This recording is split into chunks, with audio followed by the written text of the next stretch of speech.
हाँ भाई, तो पार्शियल प्रेशर के मेथड में डिस्कस कर रहा था। एक तो मैंने लिखाया था partial pressure is equal to mole fraction into total pressure. दूसरा मेथड भी इसी से रिलेटेड था। हाँ भाई, मोल फ्रैक्शन को क्या लिख सकते हैं? Mole upon total mole. अरे बताया था, अगर मोल की जगह वेट देगा तो कर सकते हो क्या? पहले अलग से मोल निकाल लीजिए, फिर आप लोग सॉल्व कर सकते हैं। चलिए तीसरा मेथड, वही गैसेस हैं ए और बी, आपको गिवन है इनके मोल, ए के मोल Na, बी के मोल Nb और टोटल वॉल्यूम और टेम्परेचर दे रखा है। लिख लीजिए,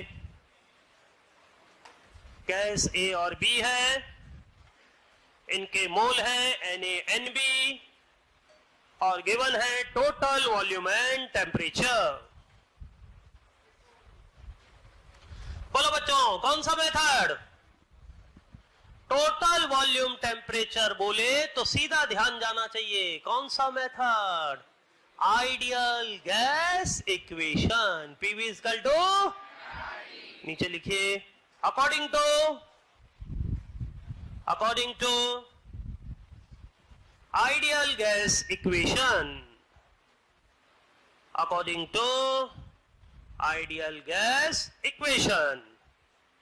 हाँ जी, अगर मैं ए के लिए लिखता हूं PA into V is equal to NaRT, PV is equal to nRT, PA into V is equal to NaRT। मतलब ए के मोल रखोगे तो ए का पार्शियल प्रेशर आ जाएगा। ऐसे ही बी के लिए लिखिए, PB into V is equal to NbRT, PB into V is equal to NbRT। हाँ जी बच्चों, प्रेशर किस में रखते हैं? एटमॉस्फेयर में। वॉल्यूम किस में? लीटर में। टी टेम्परेचर केल्विन में। अच्छा ये बताइए, मोल की जगह वेट देगा तो कर सकते हैं क्या? अलग से मोल निकाल लीजिए या यहां पर रखकर मोल निकाल लीजिए, आ जाएगा। ठीक है। हाँ जी बच्चों, आर की वैल्यू क्या चलेगी? आर क्या है? Gas constant, universal gas constant. Value 0.0821 atmosphere litre पर केल्विन पर मोल।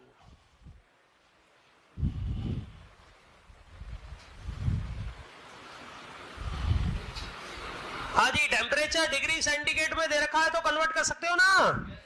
कितना ऐड करना होगा? 273। अच्छा, मैंने R इंटू टी का मल्टीपल भी तो बताया था, याद है? At 0 degree centigrade R into T कितना आता है? 22.4। अच्छा, 27 पर कितना आता है? 24.6। ये चीज हर जगह काम आती है, ध्यान रखिए, क्योंकि मैक्सिमम क्वेश्चंस में टेम्परेचर या तो 0 डिग्री सेंटीग्रेड मिलेगा, 0 डिग्री मतलब 273, तो मल्टीपल आता है 22.4, और अगर 27 है तो 300 केल्विन, उस पर मल्टीपल आता है 24.6। बोलो, कहीं डाउट हो पूछो। चलिए लिखिए question, equal mole of H2 and N2,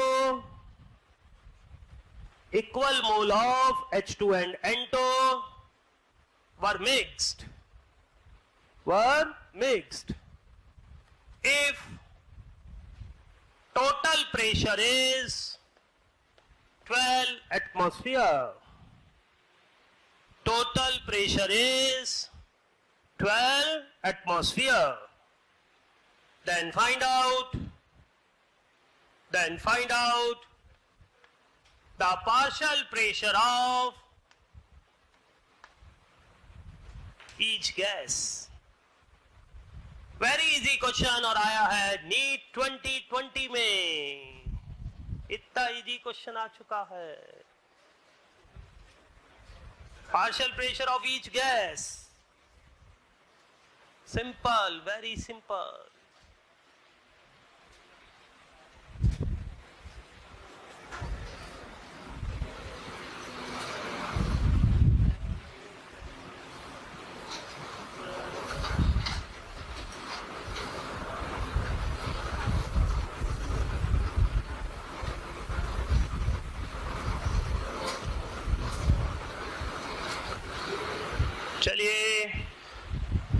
आ गया?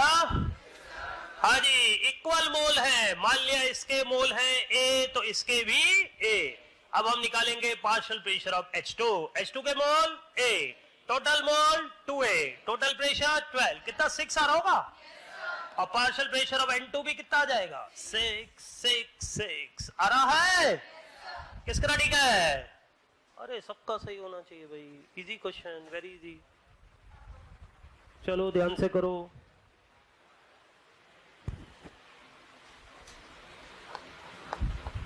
Four mole of gas A, 4 mole of gas A, 4 mole of gas A and 6 mole of gas B. 4 mole of gas A and 6 mole of gas B were mixed. Then find out the partial pressure of each gas while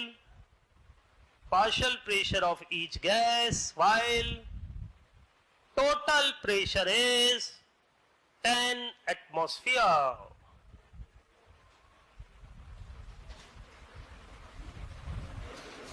कर लीजिए simple. हाँ जी, आ गया? Partial pressure of ए के मोल कितने हैं? 4, total mole 10, total pressure तो 4 atmosphere आ रहा होगा और बी का 6 आ रहा होगा। बोलिए, कहीं डाउट हो पूछिए। आप बी का निकालना चाहे तो निकालिए, वरना आप टोटल में से भी माइनस कर निकाल सकते हैं, क्योंकि sum of partial pressure is equal to total pressure. 10 में से 4 माइनस करा तो 6 आ गया, ऐसा भी कर सकते हैं। ठीक है, और लिखिए।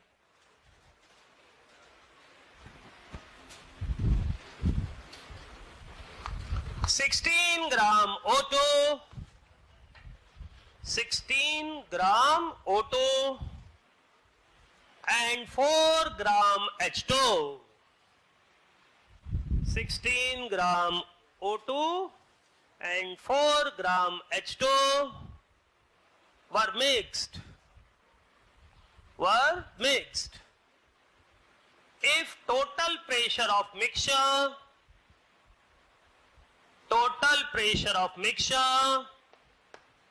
is 10 atmosphere, then find out partial pressure of each gas. Find out the partial pressure of each gas. करिए। चलिए, सेम ऊपर जैसा ही क्वेश्चन है, लेकिन पहले हमें मोल निकाल लेने हैं। हाँ भाई, O2 के मोल कितने हो गए? वेट अपॉन मॉलिक्यूलर वेट 0.5 आ रहे होंगे। हाँ जी, H2 के मोल वेट अपॉन मॉलिक्यूलर वेट 2 तो 2। अरे आ रहा है? हाँ जी, पार्शियल प्रेशर ऑफ O2 के मोल 0.5, टोटल मोल 2.5 इंटू 10 कितना बना? बोलो ना, 2 एटमॉस्फेयर। हाँ जी, एंड H2 के लिए मोल हो गए 2, टोटल 2.5 इंटू 10, 8 आ रहा होगा। 2 and 8 किसका ठीक है? चलिए next question.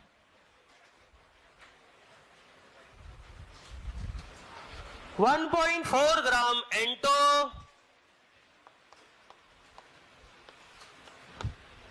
and 3.2 gram O2, 3.2 gram O2 were mixed in a 10-liter vessel.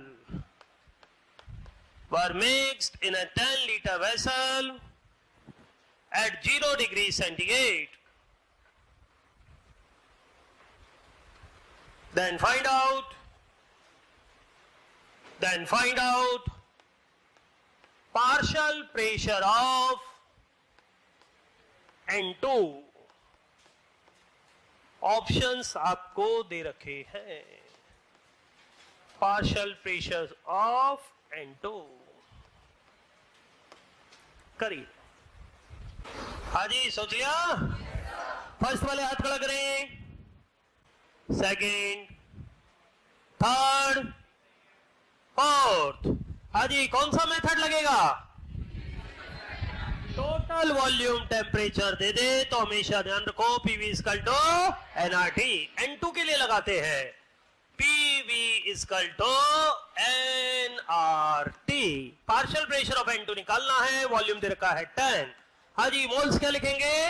Wait upon molecular weight. Weight है 1.4, मॉलिक्यूलर वेट 28, आर की वैल्यू 0.082, टेम्परेचर 273। अरे बोलो सही है? इन दोनों का मल्टीपल 22.4।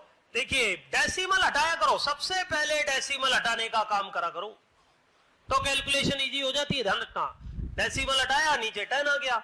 अब हम देख रहे हैं ये कैंसिल हो गया 2 बार, 2 से 22.4 कैंसिल हो गया 11.2 बार। तो partial pressure of N2 11.2 upon 100, 100 से डिवाइड करेंगे तो आंसर सी आ जाएगा। अरे बोलो सही है? कहीं डाउट हो पूछो। एक और लिखो,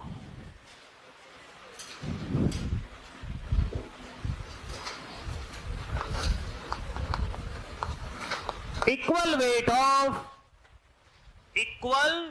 of H2 and N2,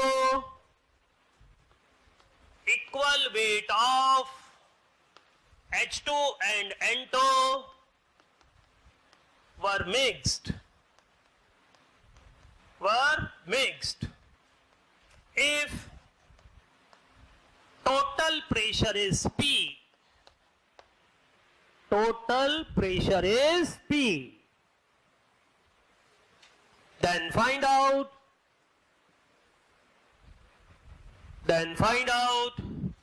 the partial pressure of H2.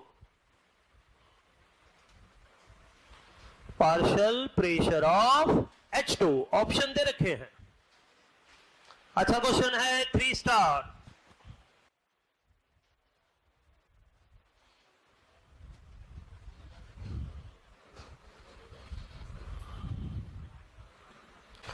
दोनों का इक्वल वेट है W।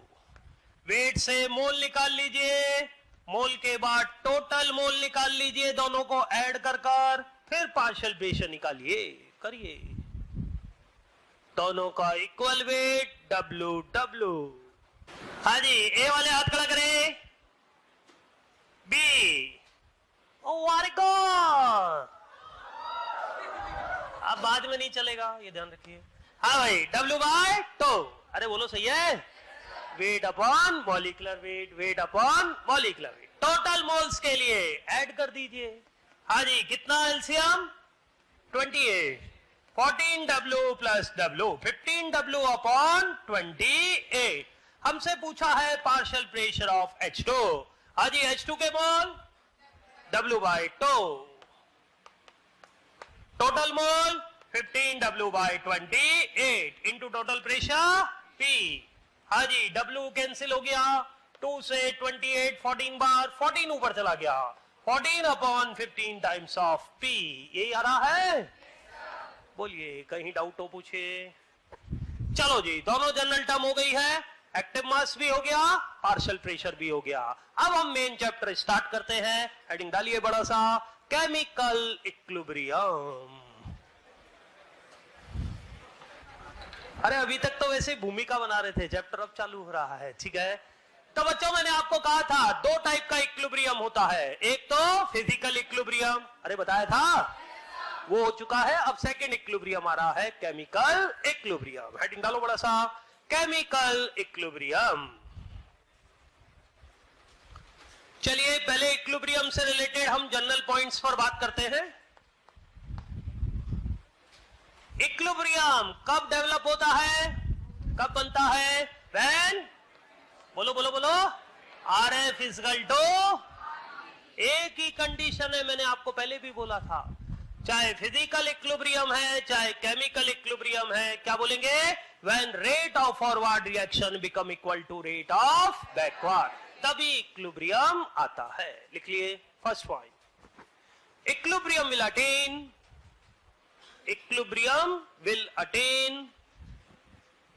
when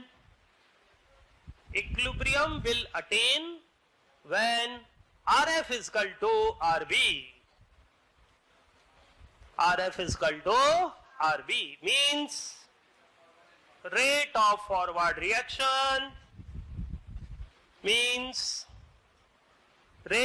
forward reaction is equal to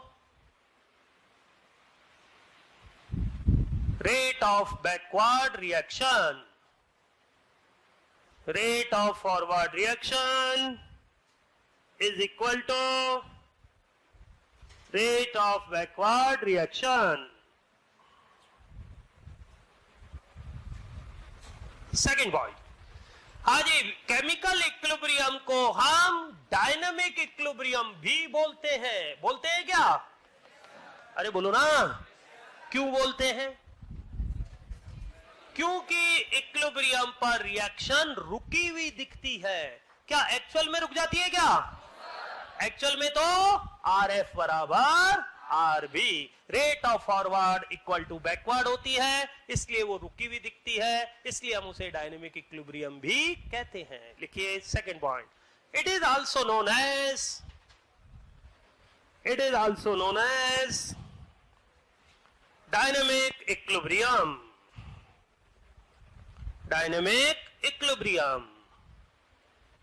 because reaction appears to be stopped.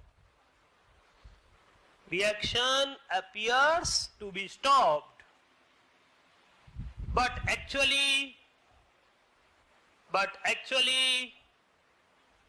RF is equal to RB.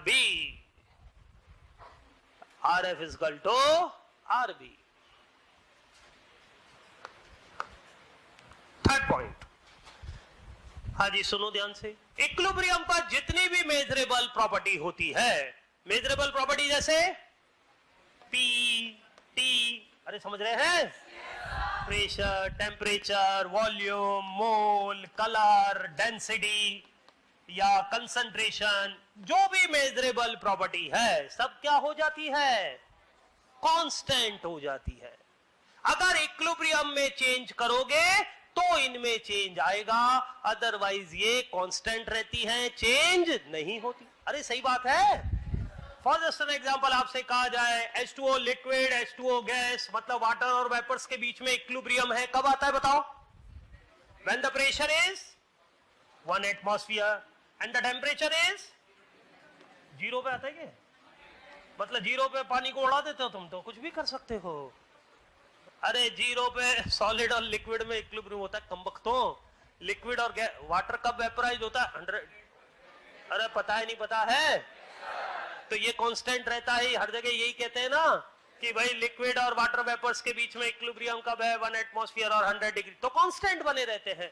तो इक्विलिब्रियम पर जितनी भी मेजरेबल प्रॉपर्टीज होती हैं वो कांस्टेंट होती हैं। मैंने सेम नहीं बोला है, ये ध्यान रखना। मैंने क्या बोला है? कांस्टेंट। जल्दबाजी में नहीं सेम को टिक कर आ गए, ये ध्यान रखना। कांस्टेंट रहती है। अगर आप इक्विलिब्रियम में डिस्टरबेंस करेंगे तो इनमें चेंज आएगा, अदरवाइज कोई चेंज नहीं होता। लिखिए third point, at equilibrium measurable properties, at equilibrium measurable properties such as pressure, temperature, short में लिख लो P, T, समझ रहे हैं? कैपिटल लिखना है, ध्यान लिखो ना। और temperature, volume, mole, colour, density, concentration etcetera remain constant. Constant को अंडरलाइन कर देना, ये नहीं सेम टिक कर जाओ। फिर कह रहा हूं मैं, ये गड़बड़ मत कर देना। Remain constant. चलिए फोर्थ लिखिए, छोटा सा heading, Lee Chatelier principal.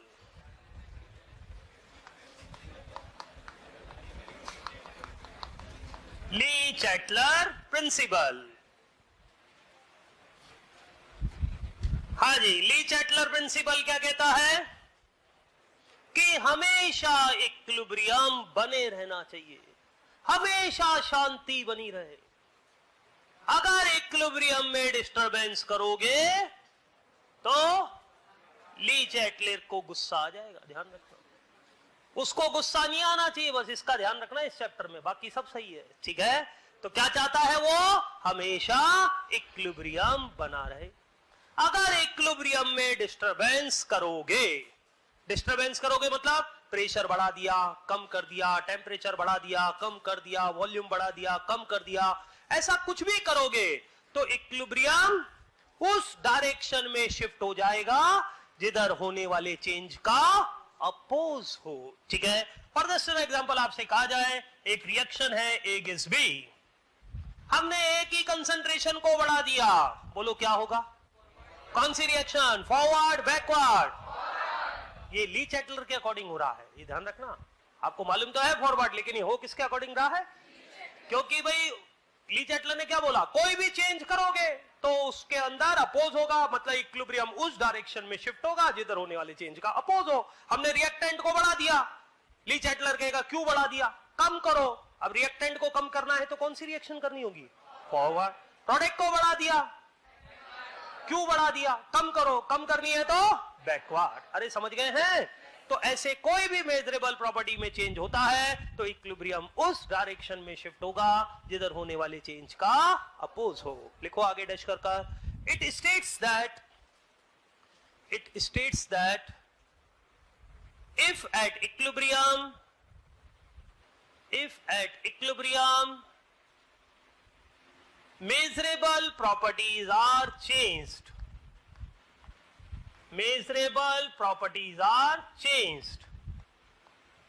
then equilibrium will shift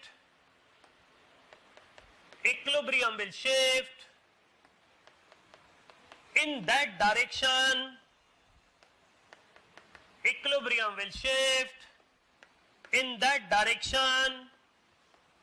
where it will show the oppose of change.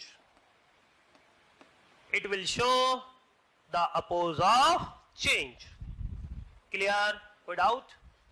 चलो आगे सुनो। फिफ्थ पॉइंट, हाँ जी, फिफ्थ पॉइंट है कैटलिस्ट के बारे में। बिल्कुल पॉइंट दिमाग में सेट करते जाओ साथ साथ, ये नहीं घर जाकर याद करेंगे, नो, यही याद करते जाइए।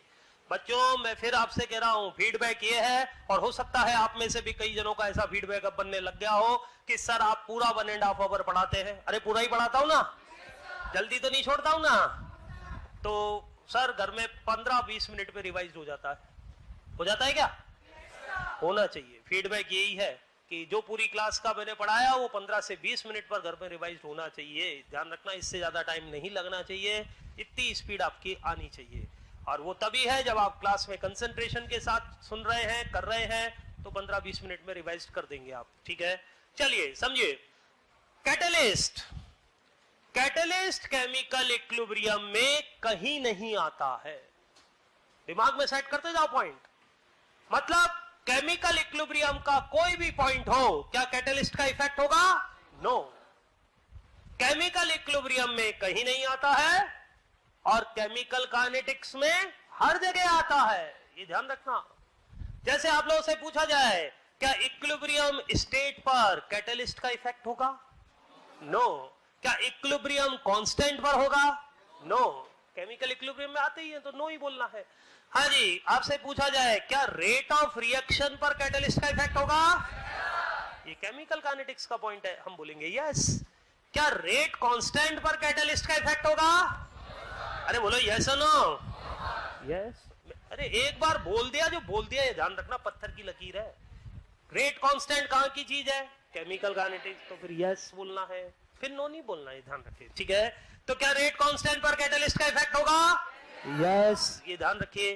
क्या एक्टिवेशन एनर्जी पर कैटलिस्ट का इफेक्ट होगा?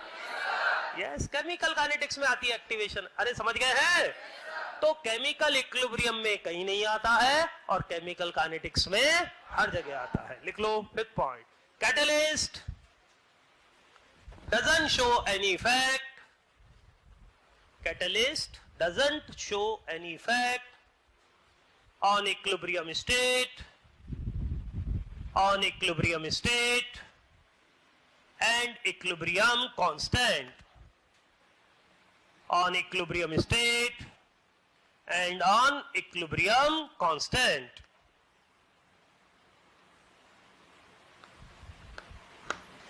Point number 6. Conditions related with equilibrium. Point number 6 में छोटा सा heading. Conditions related with equilibrium. Conditions related with equilibrium. बच्चों ये कंडीशन अभी आपको याद रखनी है. इनका एक्सप्लेनेशन आएगा थर्मोडायनेमिक्स में, इलेक्ट्रोकेमिस्ट्री में. लेकिन यहां पर भी चैप्टर में क्वेश्चन वगैरह मिल जाते हैं, तो मैं यहां पर भी थोड़ा सा लिखा रहा हूं, थोड़ा सा ध्यान रखेंगे.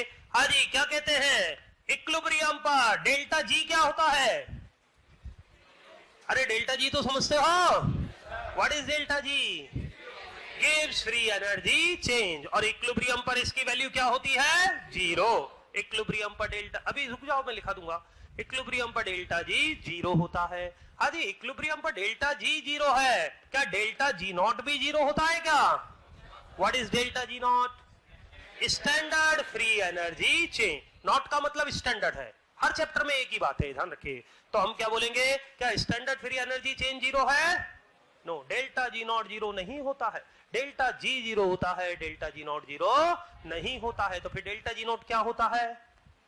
Minus 2.303 RT log K. Formula thermo में आएगा, अभी हमें डायरेक्ट याद रखना है. ठीक है, लिखिए first point. At equilibrium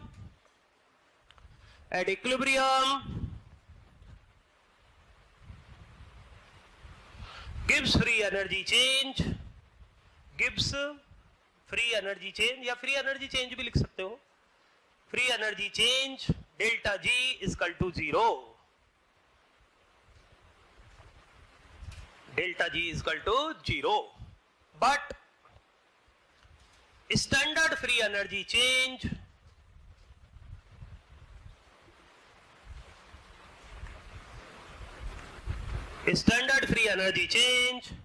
delta G not equal to 0. और फॉर्मूला भी लिख लीजिए. Delta G not is minus 2.303 RT log K. T temperature है, जानते ही है, केल्विन में रखना होता है. आर की वैल्यू जानते ही है. के क्या है बच्चों? Equilibrium constant. के इज इक्विलिब्रियम कांस्टेंट. तो इसका और एक्सप्लेनेशन हम पढ़ेंगे थर्मो में. अभी बस इतना ही ध्यान रखना है और थर्मो में बात करेंगे. ऐसे ही एक पॉइंट और है.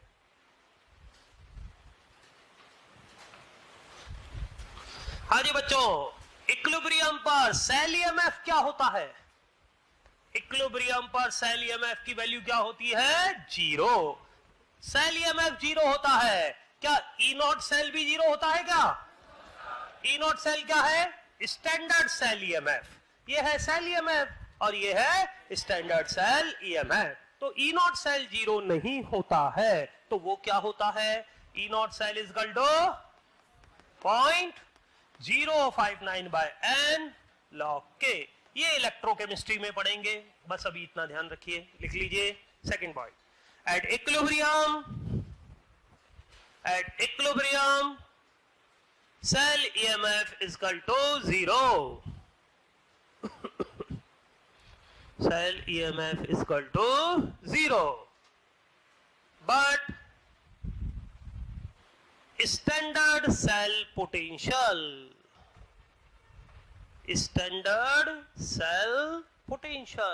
E naught cell not equal to 0.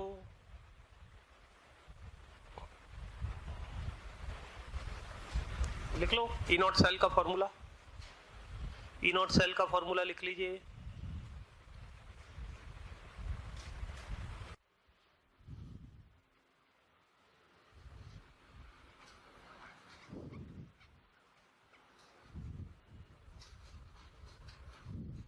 चलिए point number 7।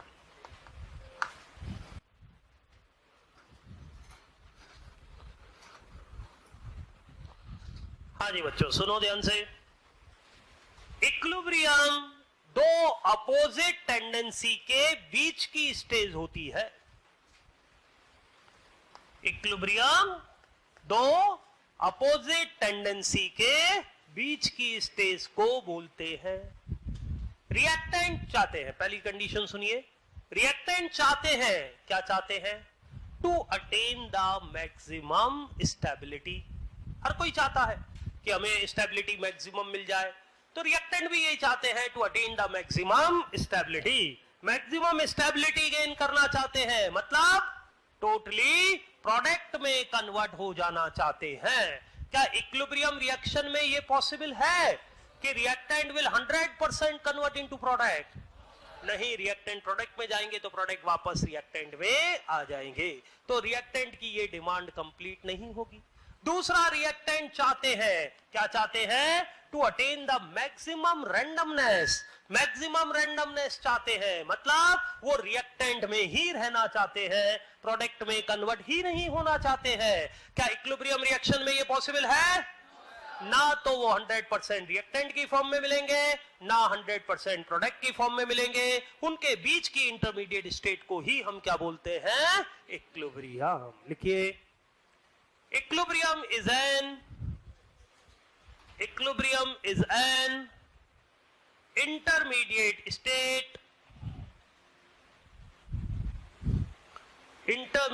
state between two opposite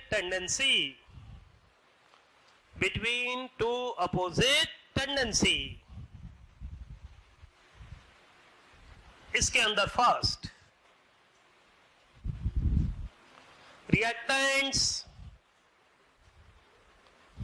want to attain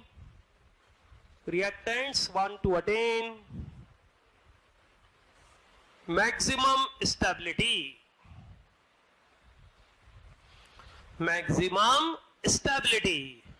means completely convert into product,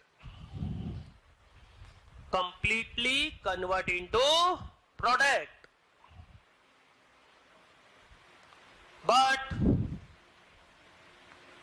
in equilibrium reaction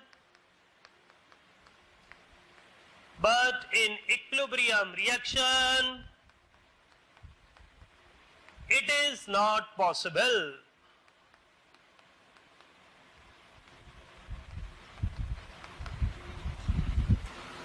second point, second लिखिए, reactants want to attain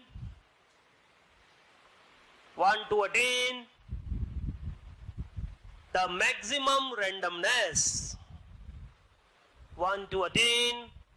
maximum randomness, means no conversion into product,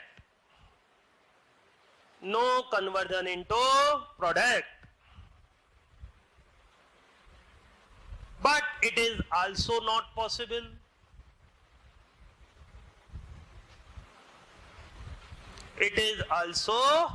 not possible। Paragraph change करके लिखिए। So intermediate state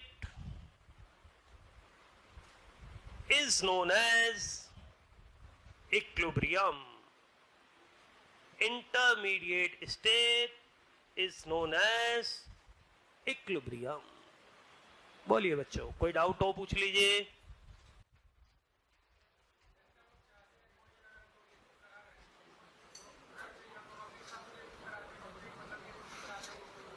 equilibrium reaction में तो ऐसा होगा बेटा, irreversible में तो 100% कन्वर्जन हो ही जाएगा. वापस से चालू हो जाती है ना, कंडीशंस, प्रेशर, टेम्परेचर इस हिसाब से रख दोगे तो वापस बैकवर्ड रिएक्शन भी स्टार्ट हो जाएगी. वो तो प्रेशर, टेम्परेचर वगैरह की कंडीशंस पर डिपेंड करता है. ठीक है. H2O लिक्विड और H2O गैस में हर जगह इक्विलिब्रियम थोड़ी आता है. 1 एटमॉस्फेयर और 100 डिग्री सेंटीग्रेड पर ही आता है. अगर आपका टेम्परेचर 50 डिग्री सेंटीग्रेड ही है तो फिर इक्विलिब्रियम नहीं आएगा। ठीक है, चलिए हाँ जी, नेक्स्ट पॉइंट नंबर 8, ग्राफ्स बना लो, चारों ग्राफ बना लीजिए। फिर इससे रिलेटेड मैं छोटे छोटे से क्वेश्चन आप लोगों से पूछूंगा।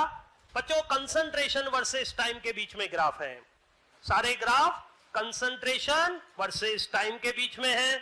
आर मतलब रिएक्टेंट, पी मतलब प्रोडक्ट है। ऑप्शन नहीं लिखने हैं, अभी केवल ग्राफ बनाने हैं। चारों ग्राफ बना लीजिए। चलिए अब लिखिए इनसे रिलेटेड छोटे छोटे से क्वेश्चन।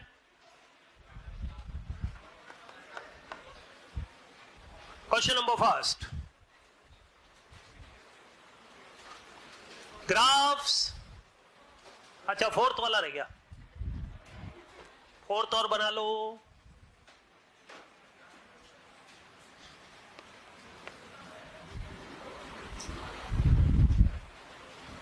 चलिए लिखिए first question, graphs which indicate the equilibrium position, graph which indicate the equilibrium position। Options आपको दे रखे हैं, बोलना नहीं, अपने आप पूछ लेंगे। किस किस ग्राफ में इक्विलिब्रियम आ रहा है, इक्विलिब्रियम को शो कर रहा है। फर्स्ट वाले ए वाले हाथ खड़ा करें, ए बी सी डी। बच्चों, इक्विलिब्रियम कब आता है? जब मेजरेबल प्रॉपर्टी कांस्टेंट हो जाती है। रिएक्टेंट की कंसंट्रेशन कम हुई, कांस्टेंट हो गई, प्रोडक्ट की कंसंट्रेशन बढ़ी, कांस्टेंट हो गई, मतलब इसमें इक्विलिब्रियम है। हाँ जी, सेकंड में है, रिएक्टेंट कम हुआ, कांस्टेंट हो गया, प्रोडक्ट बढ़ा, कांस्टेंट हो गया, मतलब इक्विलिब्रियम है। आज थर्ड में है, रिएक्टेंट कम हुआ, कांस्टेंट हो गया, प्रोडक्ट बढ़ा, कांस्टेंट हो गया, यस इक्विलिब्रियम है। फोर्थ में है, रिएक्टेंट ही जीरो हो गया है, तो फिर आंसर फर्स्ट सेकंड थर्ड, मतलब बी हो जाएगा। Next question, graph which indicate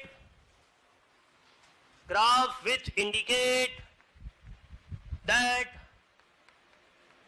at equilibrium position concentration of reactant at equilibrium position concentration of reactant, बस यही है, at equilibrium position concentration of reactant and product is same। at equilibrium position concentration of reactant and product is same। सोचो, बोलना नहीं। ए वाले हाथ खड़ा करें, बी सी डी, आंसर क्या हो जाएगा? ओनली फर्स्ट, क्योंकि रिएक्टेंट और प्रोडक्ट दोनों के लिए एक ही लाइन जा रही है, मतलब उनकी कंसंट्रेशन सेम हो गई है। देखिए एक और question, third question, graph which indicate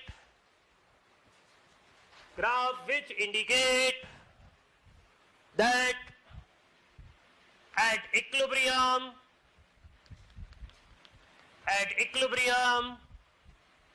concentration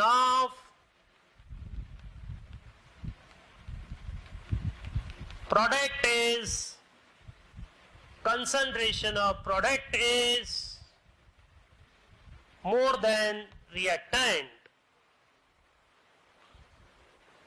concentration of product is more than reactant। Options दे रखे हैं, सोच लिया? ए वाले हाथ खड़ा करें, बी सी डी, आंसर क्या हो जाएगा? Only third. अरे कमबख्तो, डी में तो इक्विलिब्रियम ही नहीं है, जबकि मैंने एट इक्विलिब्रियम पूछा है। देखो क्वेश्चन में क्या लिखा है, at equilibrium concentration of product is more than. D में तो इक्विलिब्रियम ही नहीं है, तो फिर कहां टिक करेंगे? आंसर जाएगा ओनली। अरे बात समझे? हो जाता है, कोई बात नहीं, ठीक है। देखिए next question, graph graph which indicate that the reaction is irreversible. Reaction is irreversible. कोई ऑप्शन नहीं है. अरे आंसर बोलो. फोर्थ, क्योंकि उसमें फाइनली रिएक्टेंट क्या हो जाएंगे? 0. तो आंसर आ जाएगा 4. चलिए आगे बढ़ते हैं. 9th पॉइंट में हेडिंग डालिए रिएक्शन कोशेंट. रिएक्शन कोशेंट को इंडिकेट करते हैं Q से. इंपॉर्टेंट हेडिंग है, 3 स्टार लगा देना. हेडिंग इंपॉर्टेंट इसलिए कह रहे हैं क्योंकि याद नहीं आता. जब क्वेश्चन आता है उस टाइम ये थोड़ा सा कम याद रह पाता है, इसलिए स्टार लगा दीजिए. थोड़ा अटेंशन कर याद रखिएगा. Reaction quotient Q. बच्चों रिएक्शन कोशेंट Q सेम वैसे ही लिखते हैं जैसे Kc लिखते हैं. अरे Kc लिखना तो जानते हो. चलिए लिखिए reaction AA plus BB gas CC plus BD. लिखिए जरा इसका Q. सोच गया? हाँ जी, क्या लिखेंगे Q? बोलो बच्चों. C की पावर, D की पावर, A की पावर, B की पावर. अरे ऐसे लिखा है. तो एक होता है Q, एक होता है Kc. दोनों लिखा तो ऐसे ही जाता है. तो दोनों में डिफरेंस क्या है? अच्छा ये बताइए दोनों में से कौन जर्नल वर्ड है? अरे Q या Kc? Q जर्नल वर्ड है, क्योंकि Kc तो केवल इक्विलिब्रियम पर लिखते हैं, जबकि Q रिवर्सिबल रिएक्शन के हर पॉइंट पर निकाल सकते हैं. रिवर्सिबल रिएक्शन अभी स्टार्ट हुई है, हम Q फाइंड आउट कर सकते हैं. अगर इक्विलिब्रियम आ गया तो Q बराबर Kc हो जाएगा. फिर आपने इक्विलिब्रियम को डिस्टर्ब कर दिया, उसके बाद भी Q निकाल सकते हैं. तो Q हम हर पॉइंट पर फाइंड आउट कर सकते हैं, जबकि Kc तो केवल इक्विलिब्रियम पर. लिखिए reaction quotient Q. Reaction quotient Q can be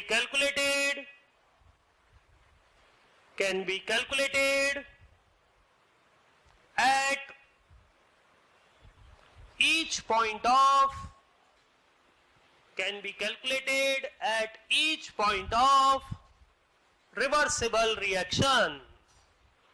Each point of reversible reaction. While Kc और Kp can be calculated. Kc और Kp can be calculated only at equilibrium. Kc और Kp can be calculated only at equilibrium. अब इससे related conditions आपको याद रखनी है. Condition number first, if Q greater than Kc और Kp. हाँ जी बच्चों, Kc और Kp में किसको लेंगे? Kc को या Kp को? नहीं, दोनों में से कोई भी हो सकता है. आपको क्या डेटा दे रखे हैं उसके अकॉर्डिंग कंपेयर करना है. अगर कंसंट्रेशन में बात चल रही है तो किससे करेंगे? Kc से. और अगर पार्शियल प्रेशर में बात चल रही है तो Kp से. ध्यान रखना आप. ठीक है, बोलो बच्चों, अगर Q Kc से ज्यादा है तो कौन सी रिएक्शन होगी? फॉरवर्ड या बैकवर्ड?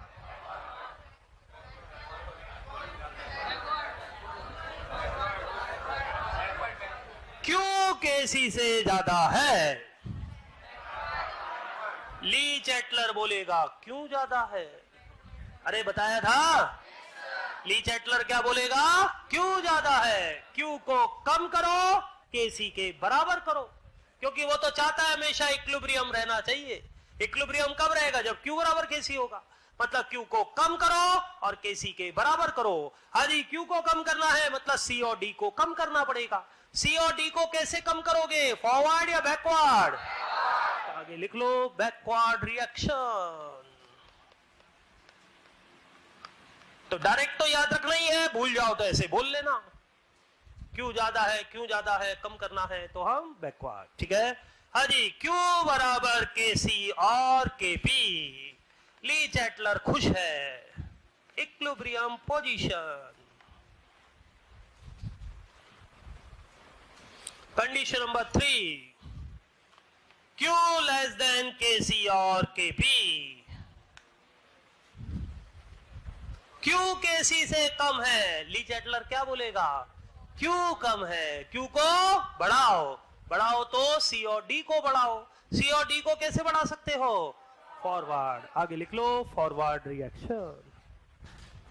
तो बच्चों याद तो रखना ही है, कभी भूल जाओ तो ऐसे बोल लेना क्या भाई Q ज्यादा है, KC से Q ज्यादा है, तो भूल जाए तो आप Q लगाकर बोल लेना, लेकिन हर जगह Q नहीं लगाना है। पढ़ाई करें क्यों करें, ऐसा नहीं, ठीक है।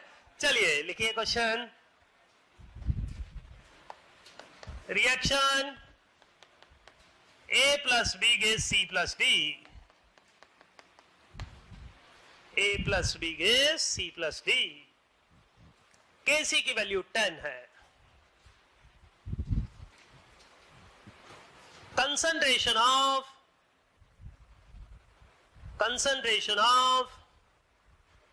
A, B, C and D. A, B, C and D are 1, 2, 3 and 4. 1, 2, 3 and 4 mole per liter. Then find out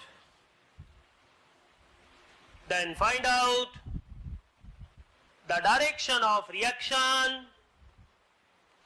Find out the direction of reaction at this time. करो।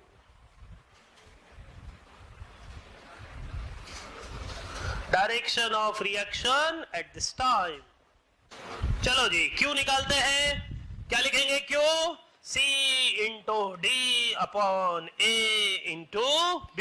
हाँ जी, C की वैल्यू 3, D 4, A 1, B 2, कितना आया? 6। अरे 6 आ रहा है, क्या बोलोगे? Q less than KC। अरे ये सुनो, फॉरवर्ड बैकवर्ड, फॉरवर्ड रिएक्शन। बोलो, कहीं डाउट तो पूछिए। Next question.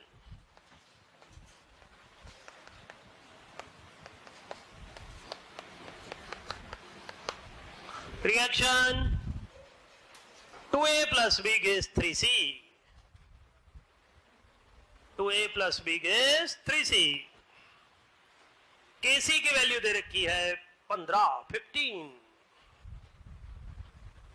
If 0.1 mole of A, 0.2 mole of B and 0.3 mole of C, 0.1 mole of A, 0.2 mole of B and 0.3 mole of C are present in 100 ml vessel. Present in 100 ml vessel. Then find out the direction of reaction at this time. Direction of reaction at this time.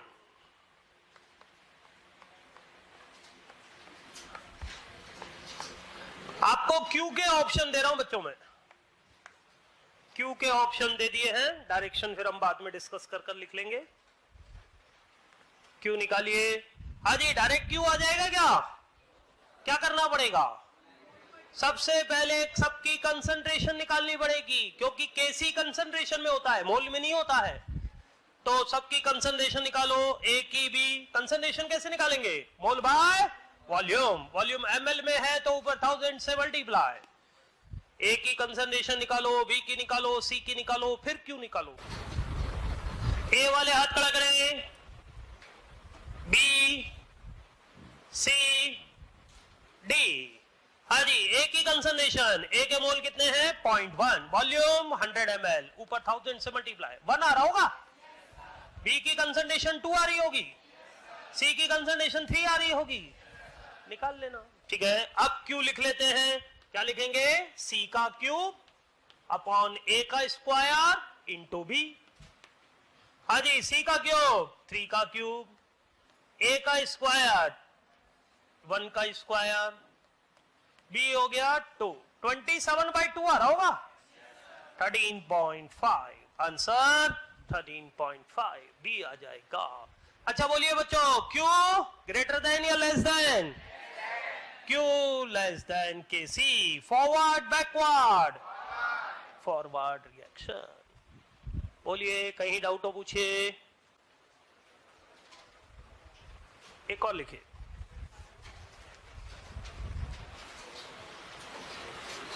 Reaction A plus B gives 2C plus D. A plus B gives 2C plus D. Kp की value दे रखी है 1। Kp की value है 1। 1 mole of A, 1 mole of A, 2 mole of B, 1 mole of A, 2 mole of B, 1 mole of C and 2 mole of D.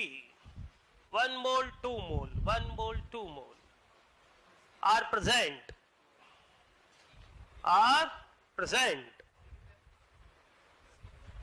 Then total pressure is 12 atmosphere. Total pressure is 12 atmosphere.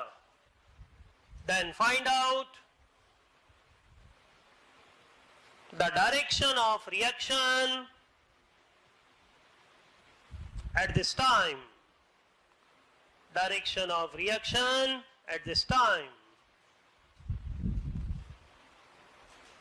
Kp से compare करना है बच्चों, क्या निकालना पड़ेगा? हर किसी का partial pressure निकालना पड़ेगा। चलिए Q के मैं ऑप्शन दे रहा हूं, कर लीजिए आप लोग, बोलना नहीं। करो, हर किसी का पार्शियल प्रेशर निकालो। आज जहां से चालू किया था, शुरू में बताया था मैंने पार्शियल प्रेशर निकालना। A, B, C, D चारों का पार्शियल प्रेशर निकालिए, फिर Q निकालिए, फिर Kp से कंपेयर करिए। आ गया?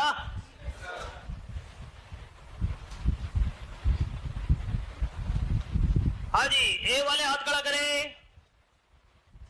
B, C, D। चलिए देखिए, पार्शियल प्रेशर ऑफ ए के मोल 1, टोटल मोल 6, टोटल प्रेशर 12। 2 आ रहा होगा बच्चों। पार्शियल प्रेशर ऑफ बी 4 आ रहा होगा। पार्शियल प्रेशर ऑफ सी 2 आ रहा होगा। पार्शियल प्रेशर ऑफ डी 4 आ रहा होगा। अरे ये आ रहा है। हर किसी का अलग अलग निकालने की जरूरत नहीं होती है, समझो। ये 1 मोल है तो 2 आ रहा है, 2 मोल है तो डबल हो जाएगा, फिर 1 मोल है तो वही 2 आएगा, फिर 2 मोल है तो डबल वो हो जाएगा। अरे समझे? तो जिस हिसाब से मोल होते हैं उस हिसाब से हम डायरेक्ट लिख सकते हैं। 1 मोल के हिसाब से पार्शियल प्रेशर 2 है तो 2 मोल के हिसाब से 4 होगा, 1 मोल के हिसाब से फिर 2 होगा, फिर 2 मोल के हिसाब से 4 होगा। अलग अलग निकालना चाहो तो निकालो, वैसे डायरेक्ट लिख लिया करो, ठीक है। हाँ जी, क्यू क्या लिखा जाएगा? पार्शियल प्रेशर ऑफ सी का square, partial pressure of D, partial pressure of A, partial pressure of B. हाँ जी, सी का स्क्वायर 2 का square 4, D 4, A 2, B 4। Q बराबर 2 आ रहा होगा।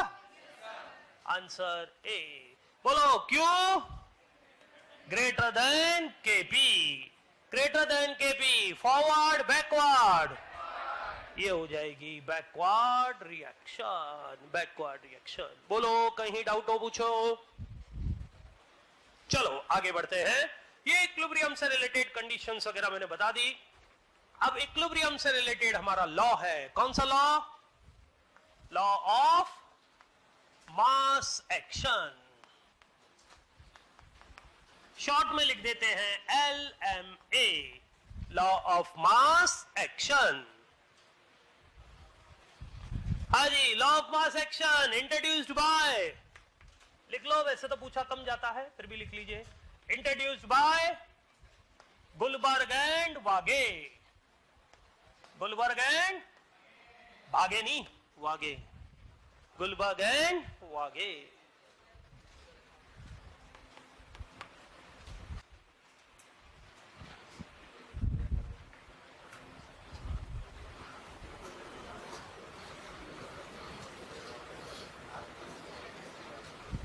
हाँ जी बच्चों सुनो ध्यान से, एक होता है लॉ ऑफ मास एक्शन और एक होता है रेट लॉ। नाम सुना है rate law? Law of mass action में यहां डिस्कस कर रहा हूं, रेट लॉ आता है कहां पर? केमिकल काइनेटिक्स में। दोनों का स्टेटमेंट बिल्कुल ही सेम है, दोनों का स्टेटमेंट ही सेम है, ये ध्यान रखना। तो फिर अलग अलग क्या है बच्चों? एक है रेट लॉ, एक है लॉ ऑफ मास एक्शन। दोनों में से कौन एक्सपेरिमेंटल है? Rate law. Rate law experimental होता है, ये थियोरेटिकल होता है। रेट निकालने में किसका यूज होता है? रेट लॉ या law of mass action? Rate law. Rate निकालने का काम केमिकल काइनेटिक्स का है और वहां रेट लॉ आता है तो रेट लॉ होगा। ये तो इक्विलिब्रियम डेवलपमेंट में काम आता है, बस ये ध्यान रखना, ठीक है। स्टेटमेंट सेम है लेकिन डिफरेंस समझ लीजिए दोनों में क्या है कि रेट लॉ एक्सपेरिमेंटल है और ये थियोरेटिकल है। अच्छा बताइए दोनों में से कौन ज्यादा इंफॉर्मेटिव है, रेट लॉ या law of mass action? Rate law. अगर आपको याद हो तो बताइए कि रिएक्शन, रेट लॉ आप वहां पर पढ़ते हैं, तो अगर रिएक्शन की मैकेनिज्म दे रखी है तो कौन सा स्टेप रेट डिटरमाइनिंग होता है, फास्ट या slow? Slow step rate determining होता है, तो वो रेट लॉ में आता है, ध्यान रखना। तो मोर इंफॉर्मेटिव है। हाँ जी, क्या रेट लॉ और law of mass action same हो सकते हैं? क्या रेट लॉ और law of mass action same हो सकते हैं? Yes, single step experimental reaction में ये दोनों सेम हो सकते हैं। चलिए लिखिए ये स्टेटमेंट्स बाद में केमिकल काइनेटिक्स में, अभी तो इसका स्टेटमेंट लिखा रहा हूं। यस लिखिए, it states that, second point डालकर, it states that rate of reaction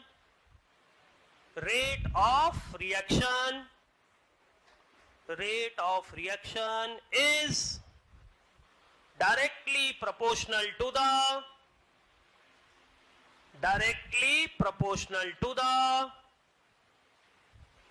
multiple of concentration of reactant.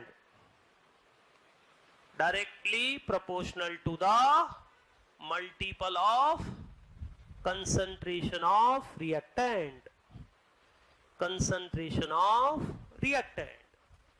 लिखिए, let a reaction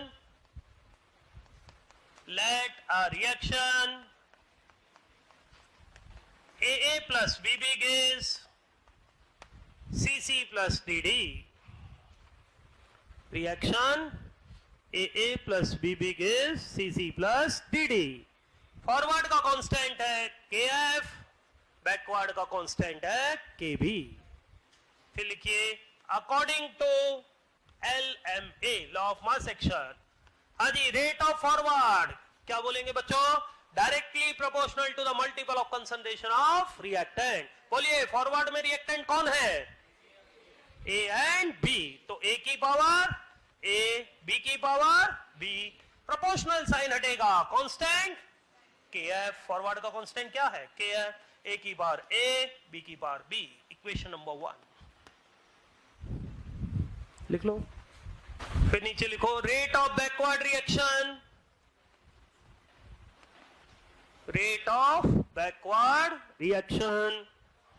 RB।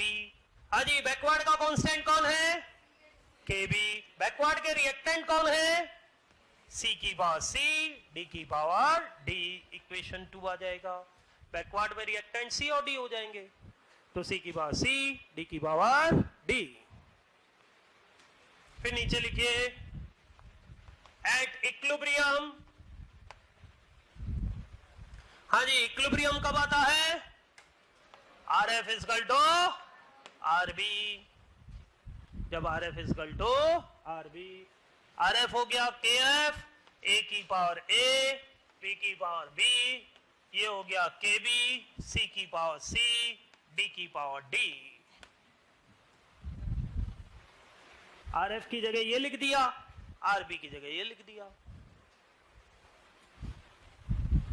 KB को इधर लाइए, और ए और बी को नीचे ले जाइए, के एफ अपॉन के बी इक्वल टू सी की पावर सी, डी की पावर डी, ए की पावर ए, बी की पावर बी। पीछे बातें ना करो। हाँ जी, सी की पावर सी, डी की पावर डी मतलब प्रोडक्ट अपॉन रिएक्टेंट। इसको हम क्या बोलेंगे? इक्विलिब्रियम कांस्टेंट के। अभी के से इंडिकेट कर रहे हैं, के क्या है? Equilibrium constant. तो बच्चों यहां पर दो स्टेटमेंट आ गए हैं। Equilibrium constant is the ratio of rate constant of forward reaction to the rate constant of, बहुत इंपॉर्टेंट है, यहां से क्वेश्चन आ सकता है, ध्यान रखना। और दूसरा क्या कह सकते हैं? Equilibrium constant is the ratio of multiple of concentration of product to the multiple of concentration of reactant. लिख लो नीचे दोनों, पहले स्टार लगा कर लिखिए। Equilibrium constant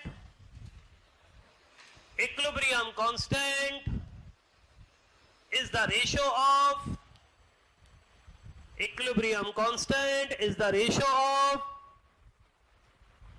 rate constant of forward reaction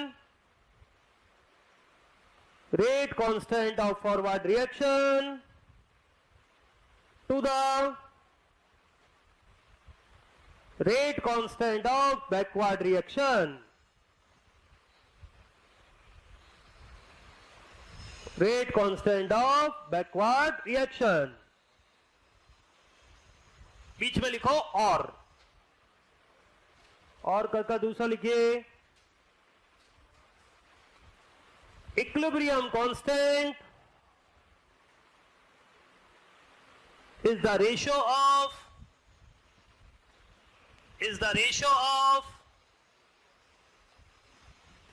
multiple of concentration of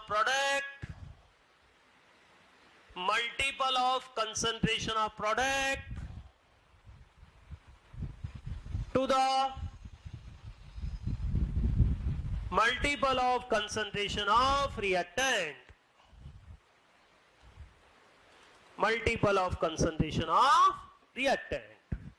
चलिए बाकी लेकर चलेंगे हम नेक्स्ट टर्न पर।